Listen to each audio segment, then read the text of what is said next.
नमस्कार दोस्तों। Eight grade अभ्यास पुस्तिका 2023-24 के अंतर्गत कक्षा 6 विषय गणित के इस कालखंड में आपका स्वागत है।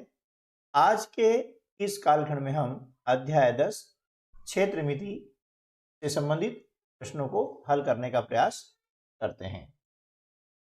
देखिए, क्षेत्र मिति के अंतर्गत सबसे पहले हम आज चर्चा करेंगे परिमाप और क्षेत्रफल की, है ना। अब परिमाप क्या होता है? देखिए, कोई सी भी आकृति है ना, आकृति किसी भी प्रकार की हो सकती है। इसे मान लिया ये इस प्रकार की आकृति है ना, और इस आकृति की ये जो लंबाई है ये 4 सेंटीमीटर है, चौड़ाई है 2 सेंटीमीटर है ना। ये लंबाई भी 4 सेंटीमीटर होगी और चौड़ाई 2 सेंटीमीटर, ठीक है ना। तो जब इस बिंदु से हम यहाँ से यहाँ चलते हैं, है ना, यहाँ से यहाँ, इसके बाद यहाँ और यहाँ, ये जो दूरी है ना, इसे हम बोलते हैं परिमाप। इस दूरी को हम क्या बोलते हैं? परिमाप बोलते हैं। अब परिमाप में क्या होगा? जैसे 4 में 2 जोड़ देंगे 6, 6 और 4 10 और 2 12, तो इसका जो परिमाप है क्या हो जाएगा? परिमाप 12, ठीक है ना। ये कहलाता है परिमाप। यानी कोई सी भी आकृति है तो उसके किनारों की जो लंबाई होती है, भुजाओं की जो लंबाई होती है, उन लंबाइयों का योग परिमाप कहलाता है, ठीक है। अब बात करते हैं क्षेत्रफल की। इसी आकृति इस तल पर जितना स्थान घेर रही है, ये वाला अंदर वाला, है ना, जितना स्थान घेर रही है, ये कहलाता है इस आकृति का क्षेत्रफल। तो क्षेत्रफल निकालने के अलग अलग आकृतियों के अलग अलग सूत्र होते हैं। ये आयताकार आकृति है जिसमें लंबाई गुणित चौड़ाई, यानी 4 में हम 2 का गुणा करते हैं, 4 दूनी 8, है ना। यह सेंटीमीटर है, यह आएगा वर्ग सेंटीमीटर। यानी क्षेत्रफल हमेशा वर्ग इकाई में होता है। जो भी इकाई दी जाती है, सेंटीमीटर है तो सेंटीमीटर और मीटर है तो मीटर, ठीक है ना। तो आज के इस वीडियो में हम परिमाप और क्षेत्रफल संबंधी जो अवधारणा है, उन अवधारणाओं से संबंधित प्रश्नों को हल करने का हम क्या है प्रयास करते हैं, है ना। चलिए, अब क्या होता है, कुछ ऐसी आकृतियां आती है ना, जो कि अनियमित होती है।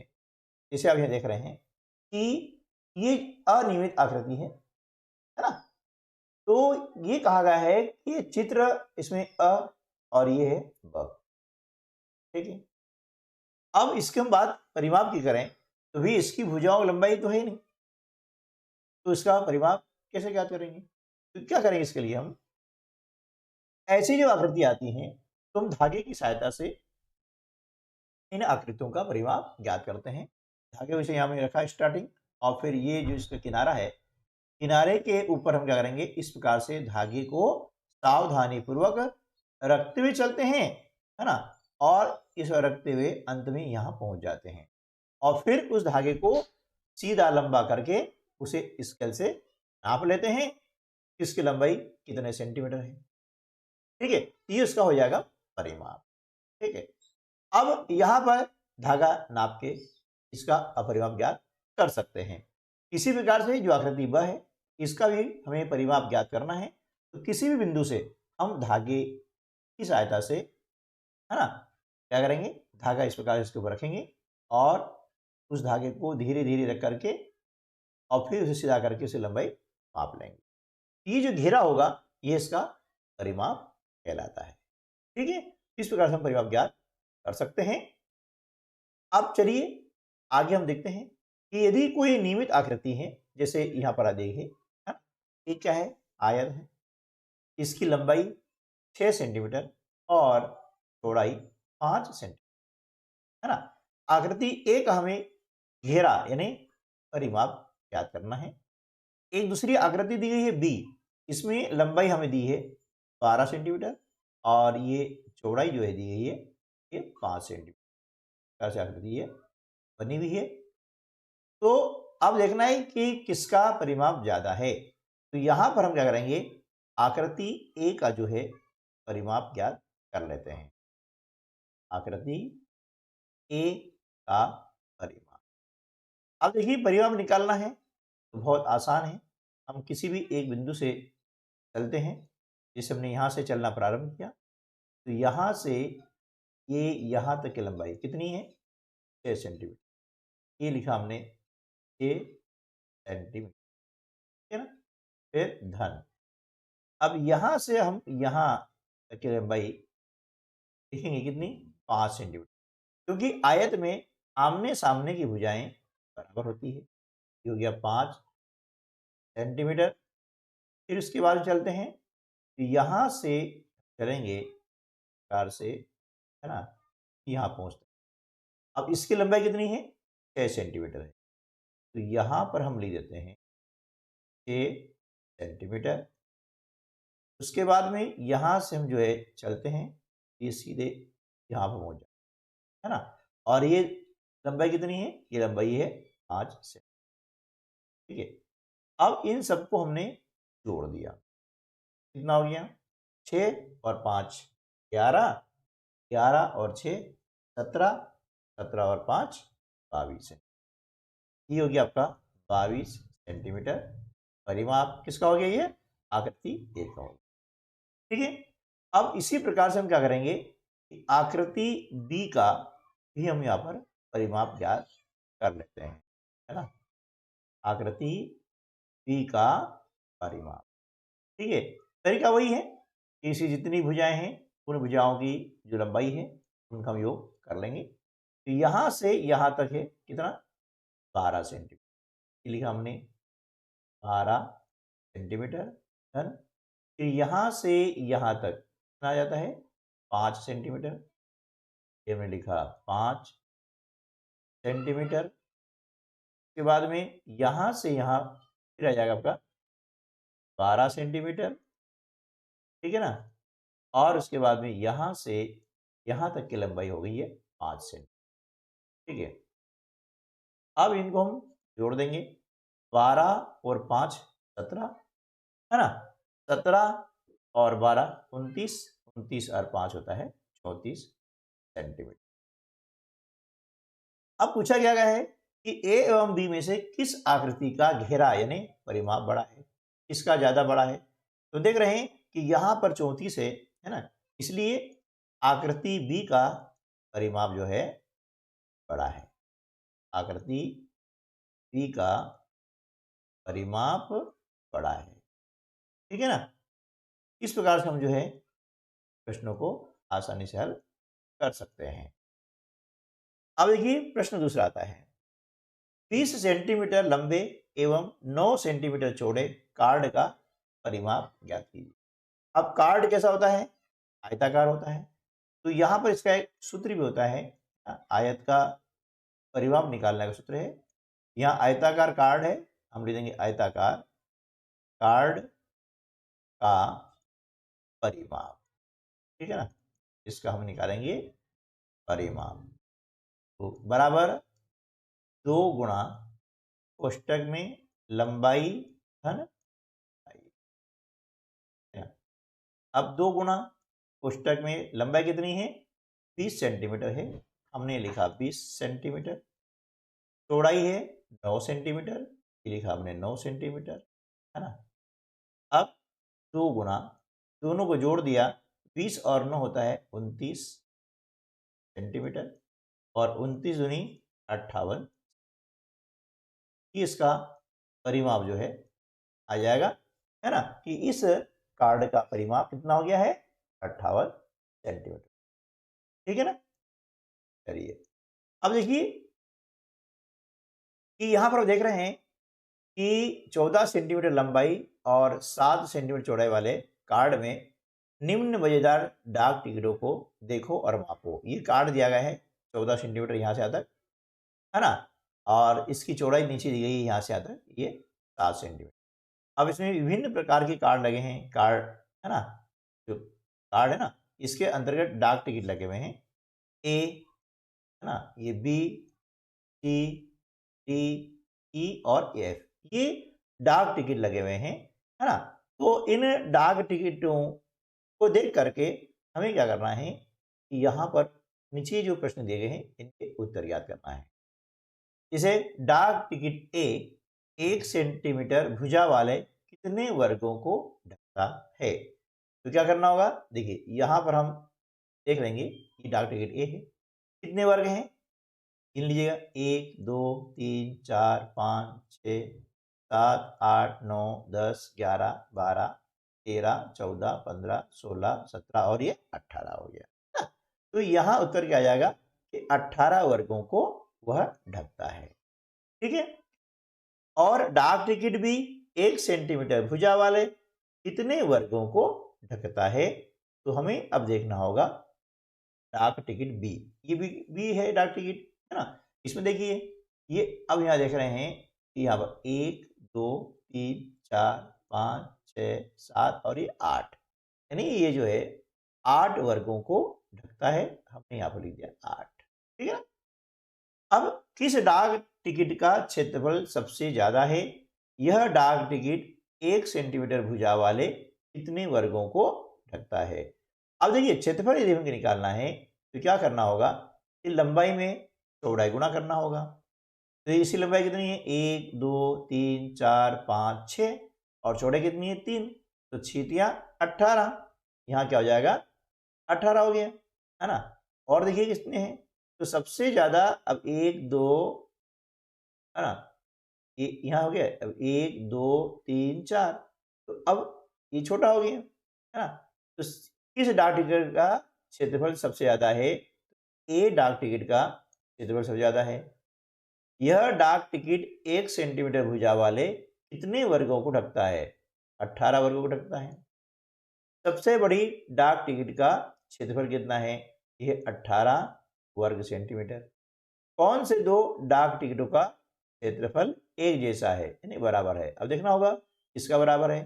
देखिए इसका हमने देखा था 1 2 3, है ना, 3 दूनी 6 आ गया, तो हो गया 6, इसका 1 2 और 1 2 3 4, इसका कितना आ गया 8, इसका देखिए 1 2 3 4, इधर थोड़ा ही 1 2 3 तो 4 दिया 12, इसका आ गया, इसका कितना आ गया 4 आ गया, इसका हम देखते हैं 1 2 3 और 2 3 4, इसका 12 आ गया। ठीक है ना। तो हम देख रहे हैं इसका कितना है 18 है। हम देख रहे हैं अब 12 और 12 किसका है, डी और एफ, है ना, इन दोनों का क्षेत्रफल बराबर है। तो यहां पर हम लिख देंगे डी व एफ, इनका क्षेत्रफल बराबर है। सबसे छोटे डाक टिकट का क्षेत्रफल कितना है, देखिए अब सबसे छोटा डाक टिकट है वाला, है ना, इसका क्षेत्रफल 6 वर्ग इकाई है, तो यहां पर आ जाएगा 6 वर्ग सेंटीमीटर, इकाई यहाँ दी है सेंटीमीटर, तो हम लिख देंगे सेंटीमीटर। सबसे छोटे डाक टिकट और सबसे बड़े डाक टिकट के क्षेत्रफल का अंतर कितना है, ठीक है। सबसे बड़ा जो हमारा डाक टिकट ए है, इसका क्षेत्रफल आ रहा है 18 और सबसे छोटे का आ रहा है 6, ये घटा देंगे, ये बचेगा कितना 12, यानी इनका अंतर जो है 12 वर्ग सेंटीमीटर आएगा। ठीक है, चलिए अब आगे देखते हैं। तो यहाँ पर एक आपको दिया गया है आयत दिया हुआ है और बताया गया है कि किस आयत का क्षेत्रफल ज़्यादा है। ये पूरी आपकी आयत है, यहाँ पर बराबर प्रिंट नहीं है, इस प्रकार से आप अपनी किताब में भी, है ना, पेंसिल के द्वारा इसको डाल लीजिएगा, पेंसिल या पेन, ठीक है ना, से कर दिया, ठीक है, तो यहाँ बन जाएगा। अब यहाँ पर हमें क्या करना है, यदि दिए गए वर्ग ए बी सी डी का क्षेत्रफल 4 वर्ग सेंटीमीटर है, ये वाला वर्ग है, ये वाला, ये 4 वर्ग सेंटीमीटर, तो त्रिभुज बी सी डी, ये बी सी और डी वाला, है ना, का क्षेत्रफल कितना होगा, यानी ये वाला, ये बी सी और ये डी, ये आपका हो गया त्रिभुज, इसका क्षेत्रफल कितना होगा। तो देखिए ये आधा है ना, तो ये पूरा जो वर्ग है इसका क्षेत्रफल कितना है 4 है, 1 2 3 4, तो इसका क्षेत्रफल क्या आ जाएगा, इसका आधा हो जाएगा। तो यहाँ पर लिख देंगे त्रिभुज बी सी डी का क्षेत्रफल बराबर, अब आधा हिस्सा है ना, तो यहाँ पर जो क्षेत्रफल आपको दिया गया है वर्ग ए बी सी डी का क्षेत्रफल, है ना, ए बी सी डी का क्षेत्रफल बटे 2, आधा को हम लिखते हैं 2, है ना। इसका क्षेत्रफल हमें दिया गया है कितना, 4 वर्ग सेंटीमीटर बटे 2। 4 को 2 से हम डिवाइड करेंगे, कितना आ जाता है 2, ये जाएगा 2 वर्ग सेंटीमीटर, ठीक है ना।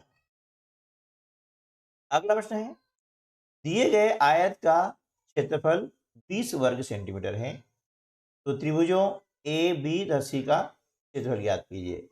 देखिए यहाँ पर 3 त्रिभुज आपको बनते हुए दिखाई दे रहे हैं। ये लाइन यहाँ पर थोड़ी मिस प्रिंट है, इसको इस प्रकार से आप लाइन खींच देंगे तो स्थिति क्लियर हो जाएगी। ये लाइन यहाँ पर आएगी और एक लाइन ये यहाँ पर भी, है ना। ये प्रिंट नहीं है तो इस प्रकार से पेन की सहायता से इस चित्र को ऐसा कंप्लीट कर लेंगे, ठीक है ना। अब देखिए यहाँ पर 3 त्रिभुज बन रहे हैं। ये त्रिभुज ए मतलब यहाँ से लगाकर ये वाला यहाँ तक, ये कहलाएगा त्रिभुज ए, ठीक है। अब इसमें क्या करना है, संकेत दिया गया है आधे से अधिक वर्ग को पूरा मान लिया जाए और आधे से कम को हमें छोड़ देना है। तो यहाँ पर हम लिख देंगे त्रिभुज ए का क्षेत्रफल, त्रिभुज ए का क्षेत्रफल।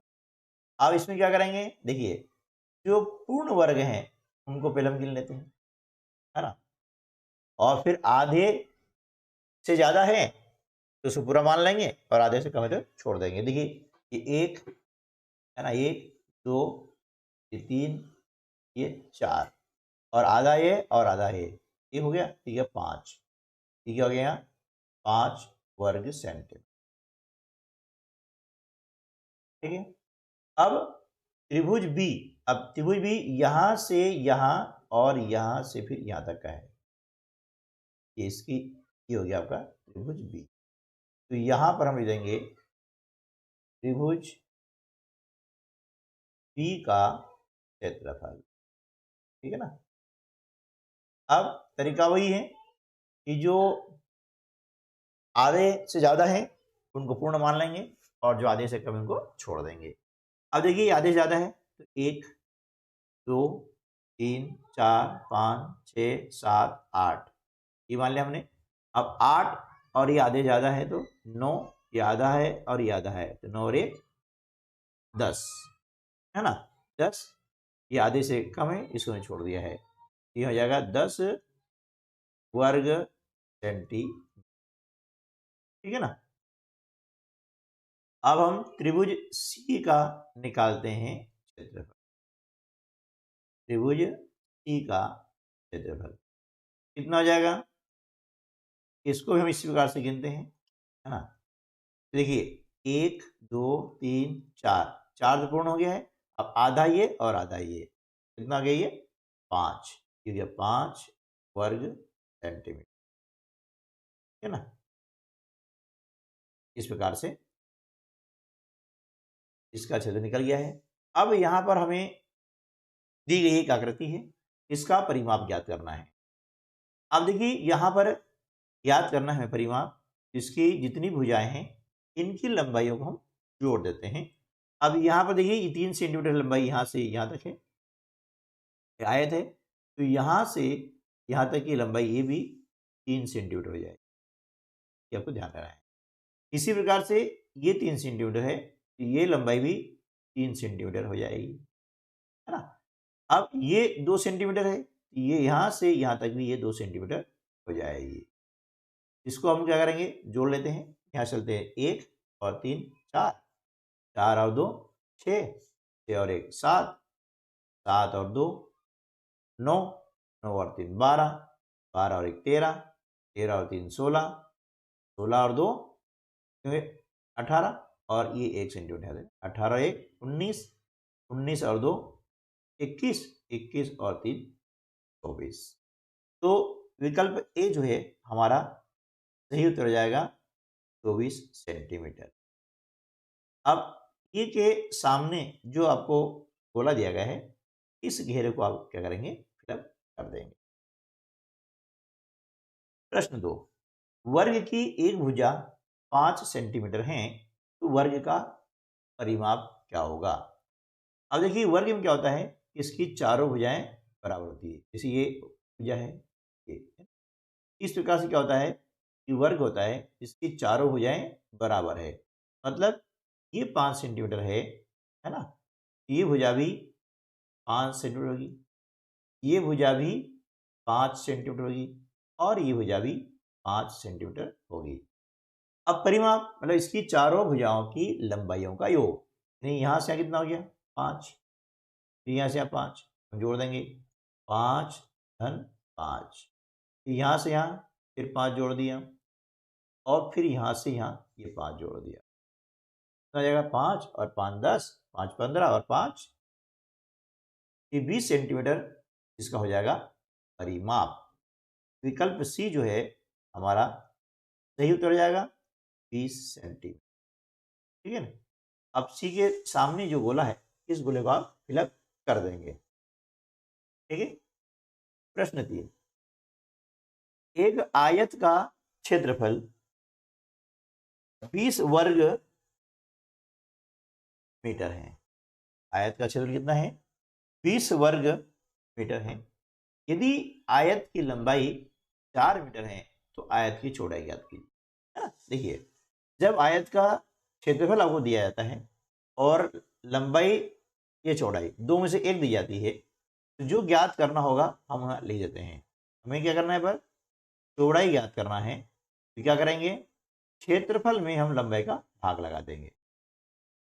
क्षेत्रफल कितना है 20 है, लंबाई कितनी है 4 मीटर है, 4 एकम 4 और 4 पंजे 20, यानी चौड़ाई कितनी हो जाएगी 5 मीटर हो जाएगी, है ना। अब यदि मान लिया जाए कि आपको लंबाई ज्ञात करना है और चौड़ाई ज्ञात करना है, तब भी ऐसा आएगा, यहाँ लंबाई लिख देंगे और चौड़ाई दी है तो यहाँ पर चौड़ाई से भाग कर देंगे। तो विकल्प डी जो है हमारा सही उत्तर हो जाएगा। डी क्या हो जाएगा 5 मीटर, ये सही विकल्प होगा। और डी के सामने ये जो घेरा है इसको आप फिलअप कर देंगे।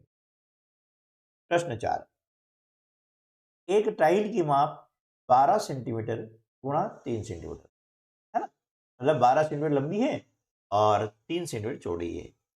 एक 3600 वर्ग सेंटीमीटर के आयताकार स्थान को ढकने के लिए कितनी टाइल लगाना होगी। हमें यहाँ पर क्या करना है, टाइलों की संख्या ज्ञात करनी है। क्या ज्ञात करनी है, टाइलों की संख्या।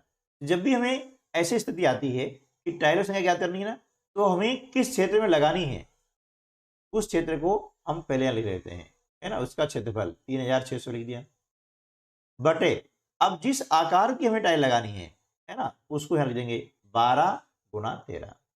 ठीक है ना। अब इसको काट देंगे, 12 या 36, शून्य के शून्य, है ना, और 3 से काटेंगे तो 3 एकम 3 शून्य। तो यहां पर हमें क्या होगा, याद हो जाएगा 100, है ना। यानी 100 टाइलों की जरूरत होगी इस आयताकार स्थान को ढकने के लिए। तो विकल्प डी जो है हमारा क्या हो जाएगा, सही हो जाएगा 100। और डी के सामने ये जो घेरा है तो फिलअप कर देंगे। अगला प्रश्न है, एक वर्ग की भुजा 10 सेंटीमीटर, यदि इस वर्ग की भुजा को 2 गुना कर दिया जावे तो परिमाप कितने गुना हो जाएगा। अब देखिए, हम जानते हैं कि वर्ग की प्रत्येक भुजा बराबर होती है, राशि वर्ग हो गया है। अब मान ली जाए कि इसकी भुजा ये हमें दी है 10 सेंटीमीटर और इसकी भुजा को डबल कर दिया, यानी ये 10 को क्या कर दिया है 20 कर दिया। इस प्रकार से ये भुजा बढ़ा दी, है ना, और इसी प्रकार से इसको भी डबल कर दिया, ये भुजा बढ़ा दी, ये ऐसा हो गया। तो 10 तो ये था, 10 हो गया, डबल हो गया। अब यहां से यहां तक कितना हो गया, ये हो गया 20, ये यहां से यहां तक 20 हो गया। अब 20 ये भी हो गया है ना, ये 20 ये हो गया है और ये भी 20 हो गया है ना। तो परिमाप कितना हो जाएगा 20, 20 40, 20 60, 20 80। ये बाद का परिमाप कितना हो गया 80 हो गया। पहले कितना था 10, फिर 10 20, 10 30 और 10 40। पहले कितना परिमाप था 40 था। अब वर्ग की भुजा को डबल कर दिया गया है, दुगुना कर दिया गया है, तो कितना हो गया 80 हो गया। तो इसका परिमाप भी तो हो गया डबल। देखिए 40 में 2 गुणा करते हैं तो 80 आ जाता है, यानी परिमाप जो है वो कितने गुना हो जाएगा तो परिमाप भी 2 गुना हो जाएगा। ये विकल्प ए जो है हमारा सही उत्तर होगा 2 गुना। ठीक है ना। प्रश्न क्रमांक 6, एक ऐसी दूरी जो रेखाखंडों के साथ साथ अर्थात परिसीमा के अनुदिश चलते हुए एक बंद आकृति बनाती है, क्या कहलाती है? वो कहलाएगी परिमाप। क्या कहलाती है? परिमाप कहलाती है। ठीक है ना। प्रश्न क्रमांक 7, ऐसी आकृतियां जिसकी सभी भुजाएं और कोण बराबर हो, क्या कहलाती हैं? वे आकृति कहलाती है बंद सम आकृतियां। क्या कहलाएगी? बंद सम आकृतियां। जैसे वर्ग, जानते हैं कि वर्ग में चारों भुजाएं बराबर हैं और चारों कोण भी बराबर होते हैं। ये जैसे हमने देखा ना, जो वर्ग होता है, इस वर्ग में क्या होगा? चारों भुजाएं बराबर होती है और चारों कोण भी ये बराबर होते हैं। इसी प्रकार से एक होता है समबाहु त्रिभुज। क्या होगा? समबाहु त्रिभुज, इसकी तीनों भुजाएं बराबर होती है तो इनके तीनों कोण भी बराबर होते हैं। ये जो आकृतियां हैं ये कहलाएगी बंद सम आकृतियां। ठीक है। प्रश्न 8, निम्न का परिमाप ज्ञात कीजिए। हम देख रहे हैं ए बी सी डी, एक हमें आयत दी गई है। आयत की लंबाई है 10 सेंटीमीटर और चौड़ाई हमें दी है 5 सेंटीमीटर। ठीक है। तो यहाँ पर आकृति ए बी सी डी हम लिख देंगे। आकृति ए बी सी डी का परिमाप, आकृति ए बी सी डी का परिमाप। ठीक है। अब परिमाप बराबर क्या होगा? देखिए, है ना, परिमाप बराबर पहले ये भुजा ए बी हमने लिख दिया, ए बी, धन फिर बी सी लिखा, बी सी, धन सी डी, सी डी, धन डी ए। इसी 4 भुजाएं हैं, 4 भुजाएं लिख दी हैं। अब इसकी जो माप है वो हम ले लेते हैं। देखिए, अब ए बी की माप कितनी है? 10 सेंटीमीटर। ये लिखा हमने 10 सेंटीमीटर। धन बी सी की माप कितनी है? 5 सेंटीमीटर है। ये लिखा 5 सेंटीमीटर। धन सी डी की माप है 10 सेंटीमीटर। ये लिखा 10 सेंटीमीटर।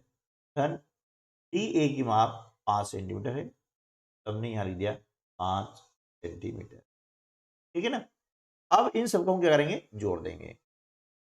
तो 10 और 5 15, 15 और 10 25, 25 और 5 30, ये हो जाएगा 30 सेंटीमीटर, है ना। तो आकृति ए बी सी डी का परिमाप क्या हो गया है? 30 सेंटीमीटर।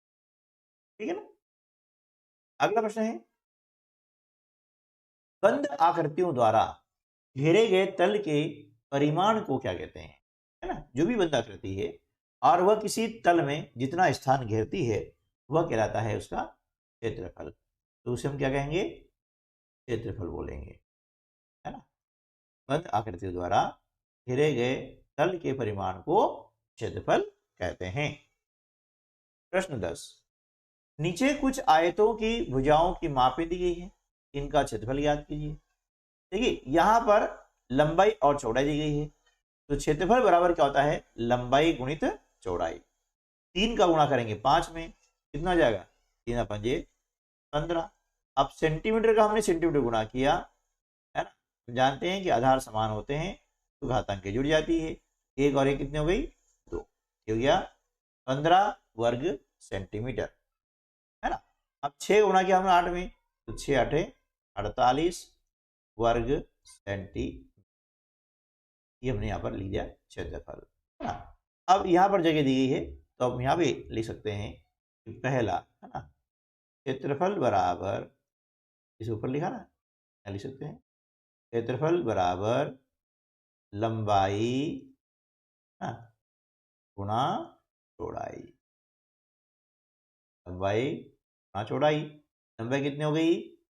3 सेंटीमीटर, है ना, और चौड़ाई कितनी हो गई? 5 सेंटीमीटर, है ना। तो गुणा करने पर 3 पंजे 15 और सेंटीमीटर गुणा 2 बार हो रहा है, इसलिए घातांक 2 आ गई, यानी वर्ग सेंटीमीटर। अब इसी प्रकार से दूसरा जो है, इसका भी हम क्षेत्रफल ज्ञात कर लेते हैं। क्षेत्रफल बराबर क्या जाएगा?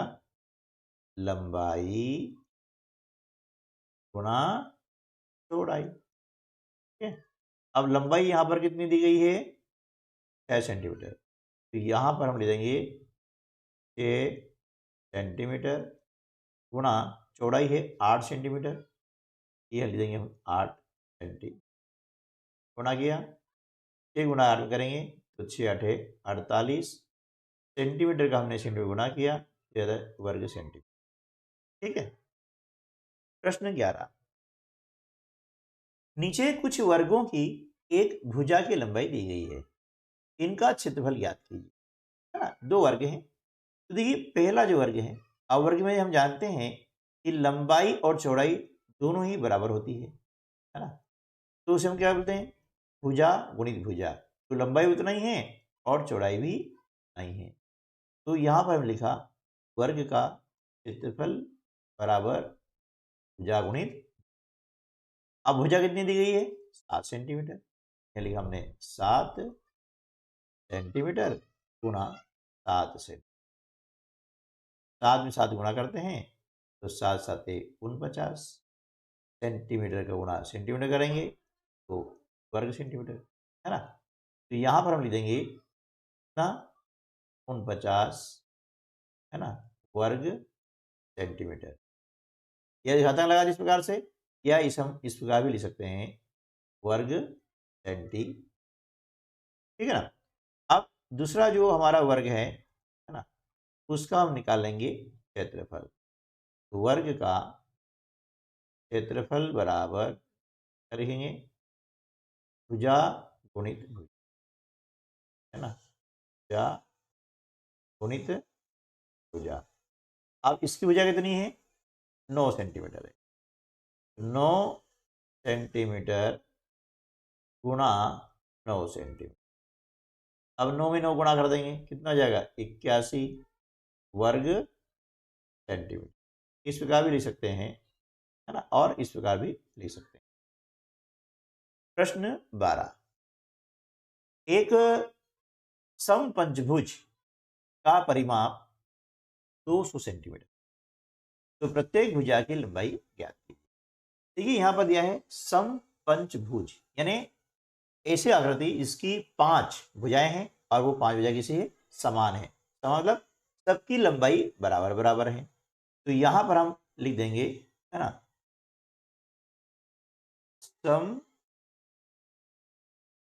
समपंचभुज की प्रत्येक भुजा की लंबाई, एक भुजा की लंबाई बराबर। अब जो हमें परिमाप दिया गया है, इस परिमाप में हम क्या करेंगे? पंचभुज है ना, मतलब 5 भुजाएं हैं, इसे 5 का भाग लगा दें, ठीक है ना। परिमाप हमें दिया गया है कितना? 200 सेंटीमीटर, 200 सेंटीमीटर बटे 5, तो 200 में हम 5 का भाग लगाते हैं तो 5 चौके 20 शून्य, ये नहीं जाएगा 40 सेंटीमीटर, ठीक है ना। तो जो पंचभुज है उसकी प्रत्येक भुजा की लंबाई कितनी हो जाएगी? 40 सेंटीमीटर, और यही आपका हो जाएगा आंसर। प्रश्न क्रमांक 13, एक आयताकार गत्ते का क्षेत्रफल 40 वर्ग सेंटीमीटर है तथा इसकी लंबाई 10 सेंटीमीटर है, गत्ते की चौड़ाई ज्ञात कीजिए। तो हम क्या करेंगे? यहाँ पर लिखेंगे गत्ते की चौड़ाई बराबर, ये हमें चौड़ाई ज्ञात करनी है ना। तो क्या करेंगे कि जो हमें क्षेत्रफल दिया गया है इसमें लंबाई की माप जो है इसका भाग लगा देंगे, यानी यहाँ पर देंगे क्षेत्रफल, है ना, क्षेत्रफल बटे लंबाई, ठीक है ना, क्षेत्रफल बटे लंबाई। अब देखिए क्षेत्रफल कितना दिया है हमें, क्षेत्रफल दिया हुआ है 40 वर्ग सेंटीमीटर, बटे लंबाई कितनी दी है 10 सेंटीमीटर। हाँ, 10 एकम 10, 10 चौके 40, बराबर कितना हो गया ये हो गया 4 सेंटीमीटर, ठीक है। तो गत्ते की चौड़ाई कितनी हो गई है 4 सेंटीमीटर, ठीक है ना। अब प्रश्न क्रमांक, एक धागे का टुकड़ा 60 सेंटीमीटर लंबाई का है, ठीक है ना, धागे का टुकड़ा है, उस धागे की टुकड़े की लंबाई कितनी है 60 सेंटीमीटर। प्रत्येक भुजा की लंबाई क्या होगी यदि धागे से नीचे दिए अनुसार आकृति बनाई जाती है। यदि वर्ग बनाया जाता है ना, यदि वर्ग बनाया जाता है तो प्रत्येक भुजा की लंबाई कितनी हो जाएगी, तो यहां पर हम लिखेंगे वर्ग की, है ना, प्रत्येक भुजा की लंबाई, प्रत्येक भुजा की लंबाई, है ना। अब देखिए जो धागे की लंबाई है मतलब क्या हुआ है, ये इसका हो गया परिमाप, क्या हो गया ये परिमाप हो गया है। तो परिमाप बटे 4, क्योंकि वर्ग की भुजाएं कितनी होती है 4 होती है। तो परिमाप हमें दिया कितना 60 सेंटीमीटर, 60 में, है ना, 4 का भाग लगाते हैं कितना आता है 15 सेंटीमीटर, यानी यहां पर वर्ग की प्रत्येक भुजा की लंबाई कितनी जाएगी 15 सेंटीमीटर हो जाएगी। इसी प्रकार से अब क्या दिया है, एक समबाहु त्रिभुज, है ना, समबाहु त्रिभुज है जिसकी तीनों भुजाएं समान होती हैं, ठीक है। तो यहां पर हम लिख देंगे समबाहु त्रिभुज की, समबाहु त्रिभुज की प्रत्येक भुजा की लंबाई, एक भुजा की लंबाई, ठीक है ना। अब इसमें वही है कि धागे की लंबाई है वो इसका हो गया परिमाप कितना है 60 बटे, अब समबाहु त्रिभुज, इन त्रिभुज में 3 भुजाएं होती हैं, इसमें 3 का भाग लगाते हैं कितना आता है 30 सेंट, ठीक है ना। अब तीसरा क्या है, एक सम पंचभुज है, क्या है सम पंचभुज। तो सम पंचभुज की प्रत्येक भुजा की लंबाई कितनी हो जाएगी, सम पंचभुज की प्रत्येक भुजा की लंबाई।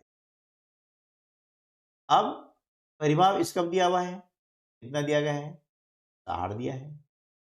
अब पंचभुज है यानी 5 भुजाएं हैं, 60 में 5 का भाग लगाते हैं तो आता है 12, ठीक है। ये अगला प्रश्न है, प्रश्न क्रमांक 15,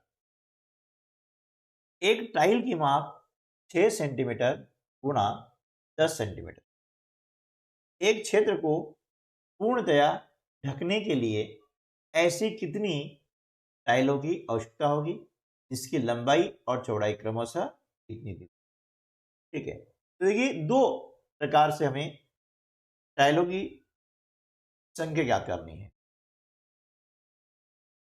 तो देखिए यहां पर एक क्षेत्र है, उस क्षेत्र की माप अलग अलग है, 144 सेंटीमीटर लंबा और 100 सेंटीमीटर चौड़ा है। तो इस स्थिति में हम क्या करेंगे, यहां पर लिखेंगे टाइल्स की संख्या, है ना, टाइल्स की, जब टाइल्स की संख्या को निकालनी है हम क्या करेंगे, जिस क्षेत्र में हमको टाइल्स लगानी है ना उसका क्षेत्रफल ऊपर लिखेंगे। हमें टाइल्स लगानी है यहां पर, तो यहां पर क्या लिखेंगे 144 गुणित 100, ठीक है ना। अब इस क्षेत्र में हमें टाइल की माप क्या दी है 6 सेंटीमीटर गुणा 10 सेंटीमीटर, तो वो नीचे लिख देंगे, यानी टाइल का क्षेत्रफल नीचे आ जाएगा, ठीक है ना। अब शून्य से शून्य काट दिया, है ना। अब ये 2 से काटेंगे, 2 तिया 6, 2 पंजे 10, 3 से काटा 3 चौके 12, बचे 2 24 हो गए, 3 आठों। अब 48 में हम क्या करेंगे 5 से गुना करते हैं तो 48 पंजे आता है 240, ठीक है। तो यहाँ पर हमें क्या होगा, 240 टाइलों की आवश्यकता होगी। अब इसी प्रकार से ब में कि जो स्थान है वो 70 सेंटीमीटर लंबा है और 36 सेंटीमीटर चौड़ा है, तो यहाँ पर कितनी टाइलें लगेगी, तो यहाँ पर हम लिख देंगे टाइल्स की संख्या, है ना, टाइल्स की। अब जिस क्षेत्र में हमको टाइल लगानी है ना, उसको हम ऊपर लिखते हैं, यानी अंश रूप में। कहाँ लगानी है, 70 सेंटीमीटर और 36 सेंटीमीटर वाले क्षेत्र पर। हमने लिखा 70 गुणी 36। टाइल की माप क्या है, 6 सेंटीमीटर गुणा 10 सेंटीमीटर, मेरा ना। अब ये शून्य से ये शून्य कट गई है, 6 कम 6 और 6 का भाड़ा 36 में 6 बच जाता है। 7 गुणा 6 में किया, 7 6 42, ठीक है ना। इस स्थिति में हमें 42 टाइल आवश्यकता होगी। दोस्तों, तो आज के वीडियो में बस इतना ही। मिलते हैं अगली वीडियो में, तब तक के लिए नमस्कार, जय हिंद।